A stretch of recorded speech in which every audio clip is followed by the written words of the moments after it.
here by Carl Macias, loan officer, and our co-host of Money Monday. We are also joined by Ruth Clenton, credit repair specialist, realtor. I'll let everybody go ahead and introduce themselves. And we are also joined by Diane Absoli. Thank you guys so much for joining us today. Oh, thanks for having me. Thanks for having me. How are you? I'm doing well. How about yourself? Great. Ladies, Guys, I'm on Instagram as Mr. Pre-Qualified. I'm mortgage loan officer. I find you money for any project that you need help funding for.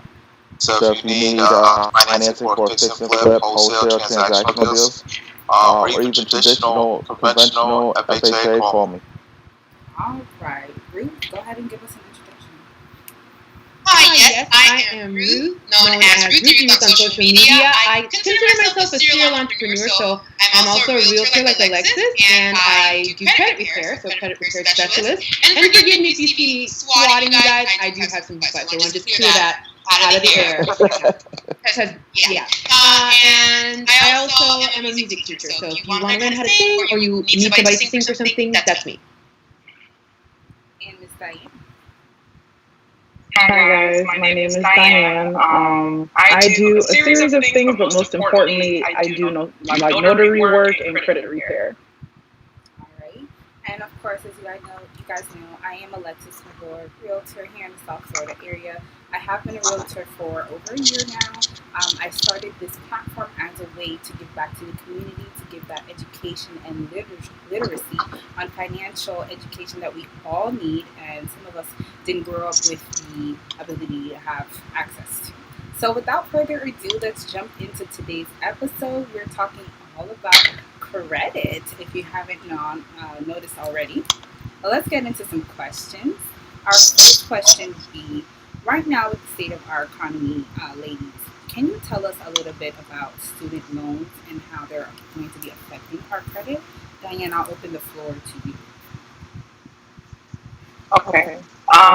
Right now, from what I understand, student loans, at least the federal loans, are on the administrative forbearance, which is supposed to be beneficial for a lot of people. However, I heard some information about it not being beneficial on the credit standpoint, that it was actually working against some people, that there was somewhere there was a gap or miscommunication where one didn't connect with the other to be aware that, hey, you should probably make sure my credit doesn't show it's in my connect. So hopefully that'll be resolved if it hasn't already. But as far as student loans, my biggest or my most important thing is, especially when it comes to buying a home, is finding out how much of it counts against you. That's the biggest headache that people run into, because a lot of people on average have between $50,000, maybe $100,000 in student loan, and I know that sounds like a big number, but it's always how can it leverage for you to buy a home, or what can you do to reduce it enough to be able to buy or afford a home, especially in South Florida. Huge. And so tell everybody, thank you for joining us, tell everybody how they can find out how much student loans counts against them for. So pretty much with student loans, 1% of the amount of the loan is counted towards your debt to income. So if you make if your student loan is $100,000, $1,000 monthly will be counted towards your student loan. Towards your debt to income, unless you have some sort of payment plan established with your with the college that you. So that you would definitely need to. Oh, I did. Sorry about that. Basically, it's going to be 1% of the amount of the student loan, which works out, if it's $100,000, it would work out to be $1,000 a month payment plan. If you $1,000 a month plan. Now, you may have a student loan payment plan set up where, for some reason or another, your payment plan says that you make payments of $14 or something like that. You could provide documentation saying that this plan is in effect. Then the $1,000 payment won't be counted. The $14 payment will be counted towards your debt to income. Okay. Ruth, same question. Same question as far as how much. How do you think student loans is going to affect our credit in this state of economy? Yeah, so I think now there's a lot of lenience occurring. You know, people aren't being as strict as they are as far as downing you for the money. However, you definitely, it is not going to just disappear. So if you can keep on top of it and make sure that you're making your payments, then do that. And then also similar to what Diane said, I know I have seen a case of someone, their score actually jumped because of the forbearance, but there are people whose score is being negatively affected. So you just want to check out whatever your unique situation is and make sure that you're aware of what's going on for yourself. Okay, awesome. Which actually brings us to our next question. Should we be paying off our debt? I actually saw an article that was saying that we should not be paying off our debts because of the state of the economy. What do you ladies, and of course Carl, what do you think about that? Ruth, go ahead and go first. Yeah, so should we be paying our debt?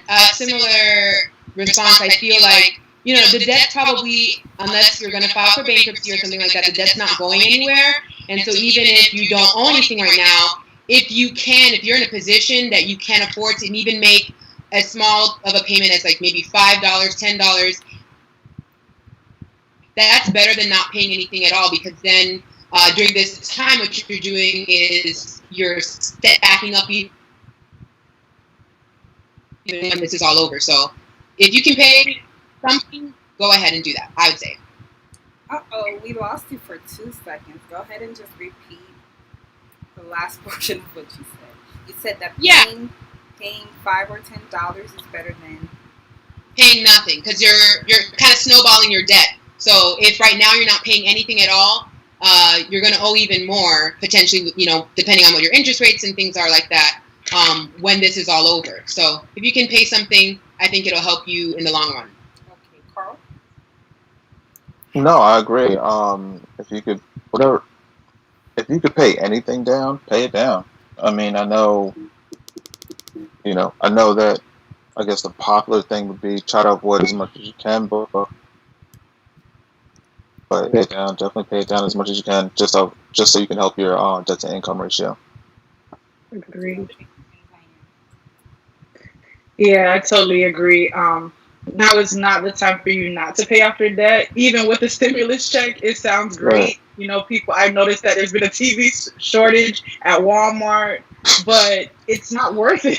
Right. It's really not worth it. This is the time for you to really focus on how can you finesse COVID-19 to help relieve your debt, if anything. For sure. What can they offer? What can they waive? I've met people who are trying to get their second mortgage waived off. I would rather you do that than spend that money on something that's just going to sit in your house and collect dust. I think that's paying off your debt is more important right now. And like Ruth said, anything that you pay helps. And a lot of companies, they're not stopping or eliminating your debt. They're telling you, give us some time and we'll come back and collect it. So I would rather you make a payment plan with someone. Right. And you said something about offsetting your second mortgage. Is that something you know how to help people do? I know it's off topic. Not necessarily, no. I've helped people write relief letters as far as that. I've helped people who go through the process of meeting with another company in order to do a refinancing or anything like that. But as far as how to get to that point, no. So that actually brings us to our next question. How long should you take to pay off these debts? Carl, we'll start with you this time. Oh, really? How long should you take to pay off the debt? That's all on the person, right? Because usually people tend to have more of a fire when they want to buy, and then they pull their credit and see that they have built up debt, and all of a sudden they want to pay the debt off. The sooner you can get it off, the better. So yeah, it's all on the person. Yeah. It all depends on the person. And let me ask you, Carl, as a mortgage officer, are you for those people who have the notion or the knowledge that they need to be paying their mortgage off within 5 years instead of taking the traditional 15 or 30? That's a great question. That again too, that tells on the person and your plan. If you want to pay off your mortgage and you can, yeah, why not? Then that frees up whatever other debt. Now you have, depending on the house, right? Now you free up $250,000. You could use that to buy another house or whatever the case is. But if you don't have that, or depending on what your plan is, you may want to turn it into a rental. I don't know. It all depends on the person, really. Like that, me personally, I wouldn't pay it off in 5 years. I'd probably do 10 or something like that. And why is that? Is that for the longevity? Just for comfortability factor, because you got to figure, right? If you're paying off in 5 years, you're literally condensing 30 years of payments. And if it was $1,000 a month, you're paying it off in 5, but that's a lot. You're paying $6,000 a month. You kind of, I don't know. It's aggressive. It's really aggressive. Okay, Diane, how long should we typically take to pay off our debts? It does depend on a lot of factors. It depends on the person's income, their budget, their lifestyle, what they're willing to give up. And I think just piggybacking on paying off your debt in general, we've run into people where they feel that okay, well, I want to buy a house, so now I want to pay everything off. And then they start to feel a little stagnant when they realize, well, it's not an easy process. It takes time. So before even looking into buying a home, the first thing we usually recommend is people look at their credit. Because once your credit is full, now we have to work backwards to fix you where you need to be to buy a home in the first place. Absolutely. So you end up losing out on a lot, especially, for example, during this period, this pandemic that we have. Who is to say we don't have lower? Of course, we have lower rates available. There's a lot of things that people will miss out on because they're sitting here trying to fix their credit when it's something they could have started a long time ago. So you're losing out on discounts, on rates, on opportunities. Maybe there's property that people are losing that you can buy, where one person's trash is another person's treasure. But because you're working on the bare minimum of just fixing your credit, you're pretty much losing out because you didn't start paying your debt off early. Preach. Ruth, what kind of juice do you have to add to that? Yeah, I definitely echo everything that Carl and Diane said. The only thing I would also say, so definitely pay your debts off as fast as possible. However, there might be some situations where you might want to pay your debt off slower because you need to have that cash flow for something else, which I know that happens sometimes. So only if that's the situation where you need to have your cash flow for some other kind of bill or, something else that you're working on, then the faster you pay it off, the better. Why have that hanging over your head? Awesome. Ruth, can you give us some mindset, motivation kind of tips when it comes to credit cards? What is the strongest way to establish credit, and how should people structure themselves when it comes to getting credit cards? All right, so mindset. Definitely credit cards are not supposed to be something that you use to, buy a new pair of shoes so you can impress people. Credit is supposed to be something that is power for you, like actually a tool that you can use to help you to build wealth, hopefully, or at the very least, help you to get a car with lower interest rates and help you get a home with lower interest rates.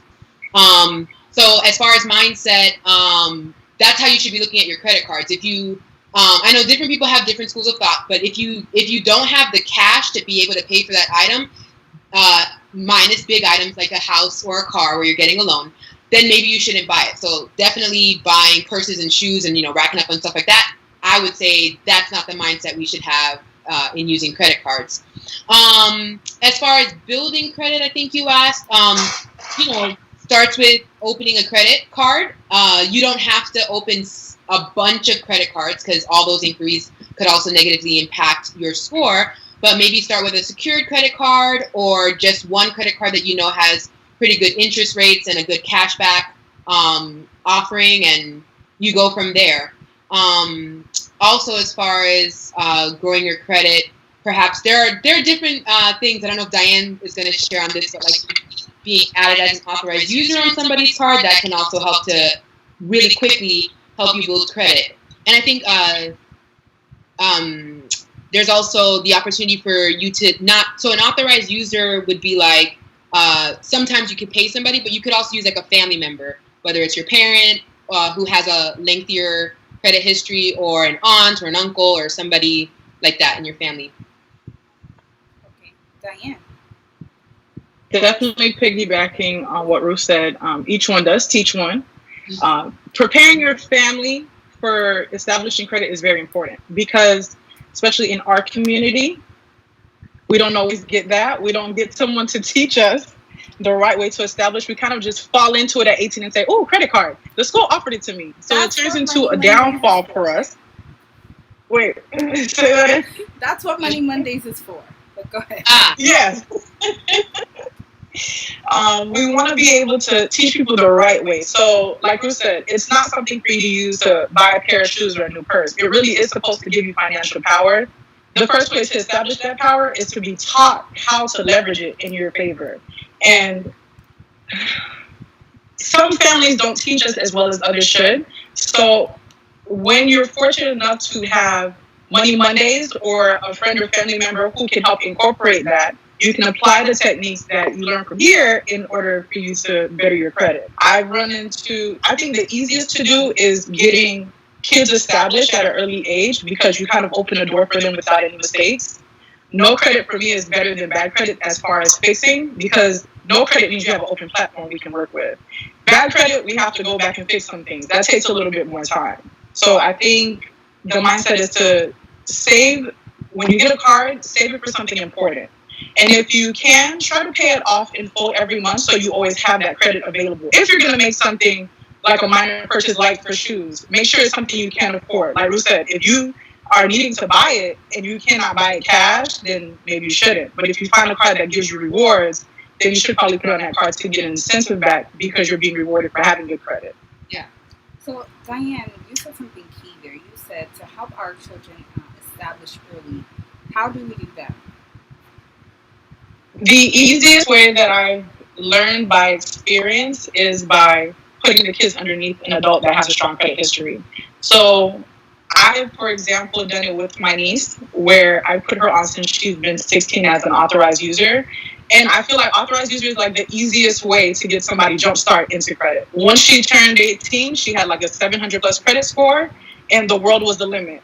On paper, she looks great. She looks like she has it all together. But her and I both know that it's really not her credit. We're just putting her in a position where she can apply for credit. I always believe that it takes money to make money. So either you're going to pay for good credit, or you're going to turn around and have to wait for it to build for you. And the average it takes for someone to build credit on their own is about a year, depending on the type of cards that they take out. So giving someone a jump start into credit at 18 is more beneficial. Okay, I was actually going to ask you two things there. At what age can we help our children? And are there some other ways besides having them as authorized user we can help them jumpstart with their credit? Okay.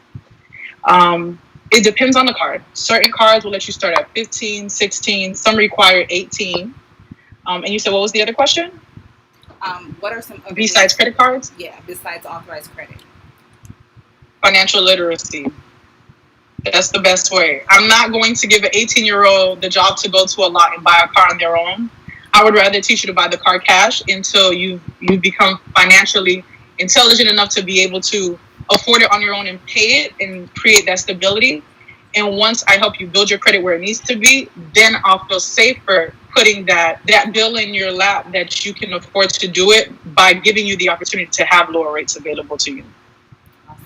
Thank you so much, Diane. And Carl, share us some of your mindset tips behind credit. Sorry about that. Ready. Well, definitely build it up. Honestly, everything said, I agree with. I was like, yeah, everything I thought of about credit starting kids at an early age, she's on point. And I apologize. There's like an alarm ringing in my background, and I want to get up and like smash it, but we'll do that off air, right? Credit, you should definitely use it as a tool that it is. Don't be tempted by the low-hanging, the $200 credit limit, the $500 credit limit. If you hold it out long enough, you'll get up to 1,000 and then that's when you really have fun with it. Okay, and this is a question I have for everybody as a collective. What do you say for people who want to use their credit cards to maybe pay bills, but who have the mindset that if you're going to pay bills with your credit cards, you need to pay off the balance completely at the end of the month? I absolutely agree. For my experience with one of my favorite cards, I literally put everything on auto pay because I was going to pay that bill anyways. So I just want the rewards. I want to be rewarded for having good credit. So I put everything on auto pay because I'm going to pay it anyways. But it's also to make sure that I still show activity, because a lot of cards do shut down when you don't use them, and we don't want to show inactivity because it can negatively impact your credit as well.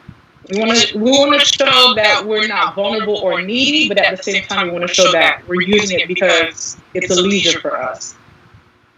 So what would you, how would you tell that person to use it? Because you said we need to show that we're not needy. So would it be just paying it off to show that we're needy?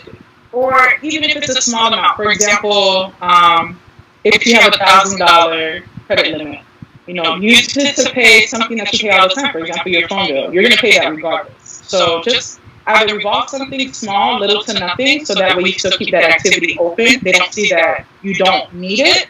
I don't know if it's a defensive thing that credit companies feel that if you don't use their card, you don't care for them. But instead of showing them that we do want to keep their cards, right. We have to show that we care a little bit. We just don't want to overdo it, and because the more cards we get, the more inquiries we get, that becomes a problem, because the more inquiries makes it look like we're vulnerable. It makes you a credit risk, and we don't want that either. Let me ask you, would you recommend them paying monthly payment or breaking a monthly payment into 2 or more than 2? Meaning, like, you could pay a certain amount. Yeah, well, definitely multiple payments, but if you time it right, it'll show that you have a lower balance when the statement closes. Before the statement closes. Right. Okay, so that is a little advanced. I think that's something you teach when someone is familiar with their statement closing. Okay. Being that we come from a financial background and we know a little bit more, when teaching someone about a credit card, we now have to teach them how to read their statement. It's not just, the bill came and I paid it. You have to read the statement to see, on average, when your card closes, how you can leverage that to your benefit. Even if you carried a high balance, how you can make it look on paper that you have little to no balance. I would love for Ruth to answer the question that I posed, but I would also love for Diane after that to go ahead and talk to us a little bit about how we're reading the credit card statements. I think that would be beneficial. Ruth? Okay, so, sorry, can you repeat the question again? So and then the question was, what advice can you give to someone who has the mindset that they want to use their credit cards to pay bills and maybe pay them off in full at the end of the month or when the statement comes? Yeah, I would echo the same sentiments as Diane and Carl. Like, I think that's a fine idea. You just want to be aware of how your credit card bills are being cycled so that it actually works out for the best for you, because you don't paying a whole lot of interest on your groceries when you could just be paying, what they're actually worth. Okay. And would you recommend them to still stay beneath the 30% threshold? Always stay below the 30% threshold, I would say. Just in case. You never know, what could happen. You might be off that month, and then that could cause a dip in your credit score, and you don't want to do that. So stay as far away from the edge as possible. Hey, Diane, can you go ahead and dive deep into that credit card statement? How do we read our credit card statement? Yes, and this goes for every statement, every financial statement, even our bank statements. Everybody has a cycle closing date. So it's important what I do is I look at what last month closed at. For example, if I notice it closes on the 15th every month, and I think this is what Carl was triggering back on, if you know it closes on the 15th, before that cycle closes, make a payment. And then by the time it closes and it has a due date, which is a few days, like, a 22 to 25 days later, depending on the type of card that you have, now you can actually make a payment on the due date. But when it closed, it showed you had a smaller balance, even though you can be racking up charges. And that goes even for your car loan. Your car loan, I think that's one of the tricks to leveraging your interest that you're charged every month on a car loan, is that if you're making part of your loan payment before the closing date and now you make it on the due date, you're getting charged less interest on your car note every month. Okay, awesome. Thank you so much for sharing that. I think we covered this, but our next question was, what ways can we establish credit if we don't have any? So we talked about being an authorized user. We also talked about just teaching our children. Is there anything else that we can add to that as a collective? Oh, one way, actually, I want to say that I didn't hear anybody mention was crediting my rent. That's a big thing. We can have our rent payments reflect on our credit report. Yes. Yeah, so I jump in. Go ahead. Yeah. So if I would jump in, there is crediting your rent. So for those of you who might not have heard yet, you can get actual credit on your credit report for paying your rent on time. Another is your utility bills. I think it's your electricity bill. You can also get credit on your credit report for paying bills like that on time. And I think we also mentioned secured credit card. So secured credit card would be where you have, it's actually your money, but you put it on a secured credit card and you can get credit, again, positive credit on your credit report for paying off the debt on that card each month when it's due. So just to chime in on the whole credit boost, it does help for the credit boost helps when you're trying to apply for like credit cards and maybe other utilities, but when you're going for a loan, it does more harm than good, because it'll show something like your cell phone bill is $100, but you pay $100, but you max it out every month. It shows up weird on your credit report. So when you're going for a mortgage, I wouldn't advise against. I would take the credit boost off when you're going for a mortgage. Okay. So our next question here is, how do we pay down our debt? Ruth, can you tell us how to do the snowball effect? Yeah, so there's a couple of different ways. I think I missed the last thing of what you said, but paying down your debt. A couple of ways to pay down on your debt would include, number one, starting with something small, little by little, you can chip away at it. And then there's also a technique where you can pay off more than the minimum payment. So let's say your minimum payment is $100 per month. Instead of paying $100, you might pay $120 per month so that you can pay off that bill faster. And then you take that same $120 that you were paying each month and look for the next bill or that you have to change, and either use that amount to pay off the other two plus a little bit more, and then you're paying off your debt faster in that way. And I forget what that one's called. I think you might have said it. Snowball effect, right? Yes. Snowball effect, yeah. So that's one of the ways you can pay down your debt. Carl, how do we pay down our debt? Yes, can we pay it down any way you can, okay? Whether you snowball, whether you start with little, work your way up to the big, whichever way you can get it done, get it done. If you got to sell T-shirts, lunch plates, whatever it takes, get it done, pay it down, and that's really it. That's really it. Agreed. I think that is very important, people focusing on paying it down. I like the snowball effect. I'm not, personal experience, I'm not great at the snowball, but I do like the idea of paying little to big, because I like small rewards that make me feel like I've accomplished something.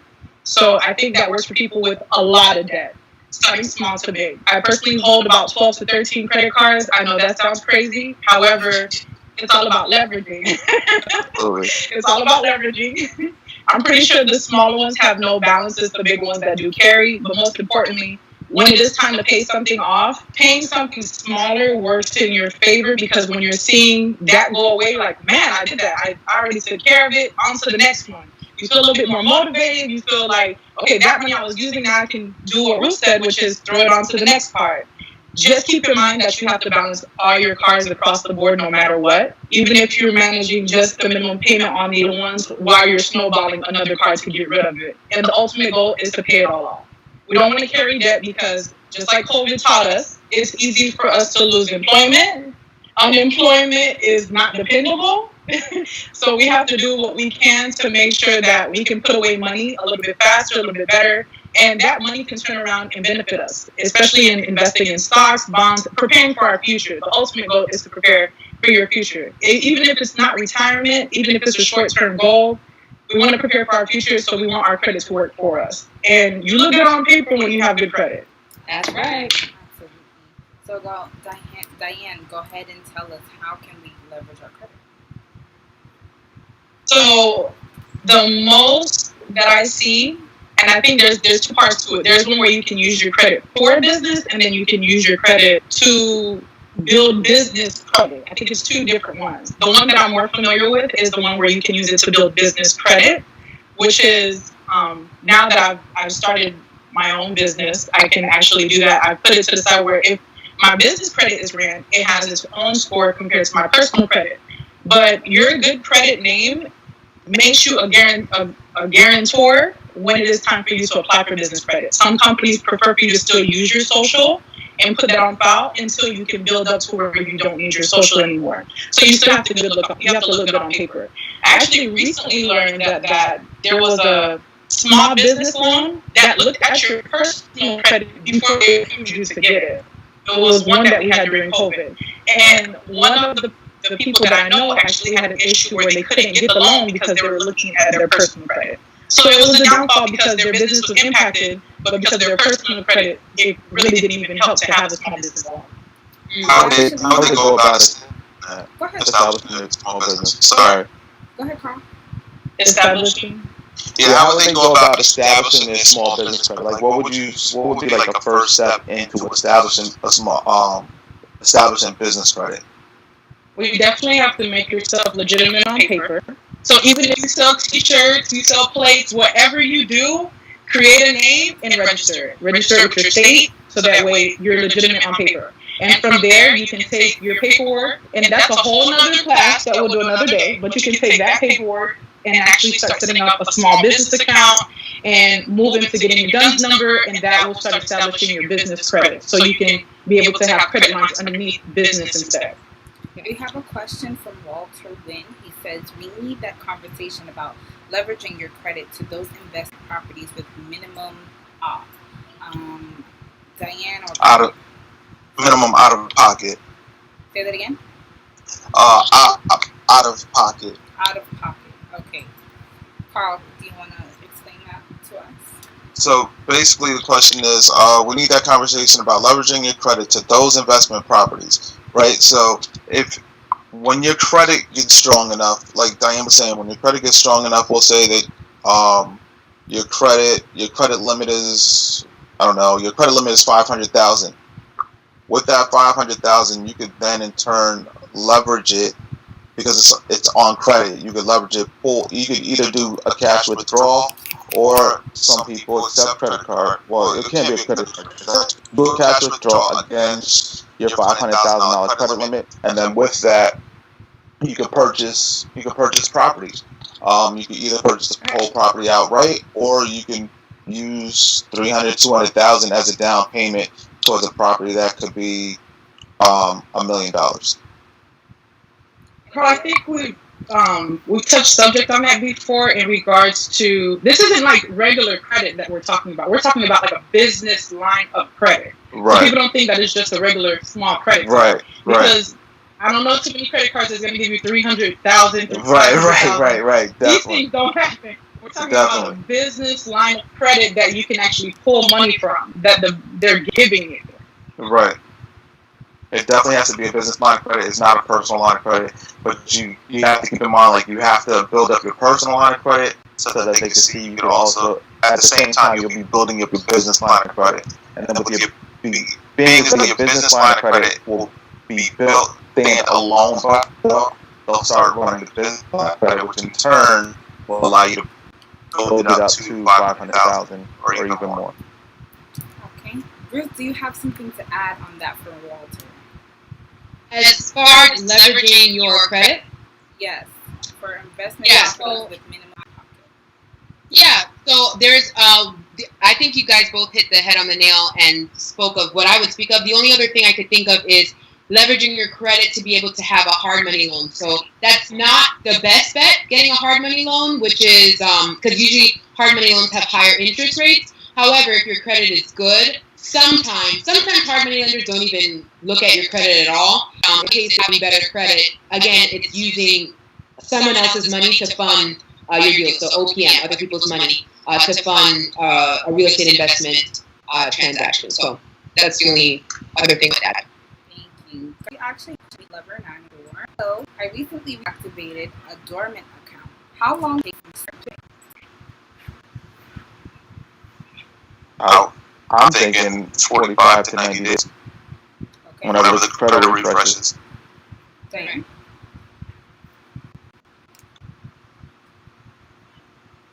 Yeah, when it went on its report and like how it cycles. The other thing to keep in mind, you said you pretty much reopened a dormant account. So, hope in your favor, the dormant account. Sorry, can you guys hear me? Yeah, okay. Can you hear me? We can hear Yeah. Has that.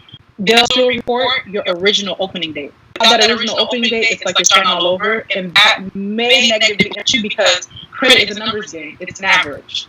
So new companies on, old companies stay, the balance out. It's completely visible on your original opening.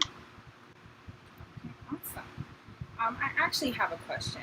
What are some tips for people who seem to be stuck in one bracket of credit? How do they get to that next? So for someone who's stuck in 600, 650s, how can they push into the 7? How can they push it to the 7s? It depends. What I would do is, if they can, I would lower my credit card balance to be about 3% of whatever the credit limit. That should trigger a nice boost. Reason being is your credit cards really about whatever your credit card limit is, 3%, and it'll give you a boost.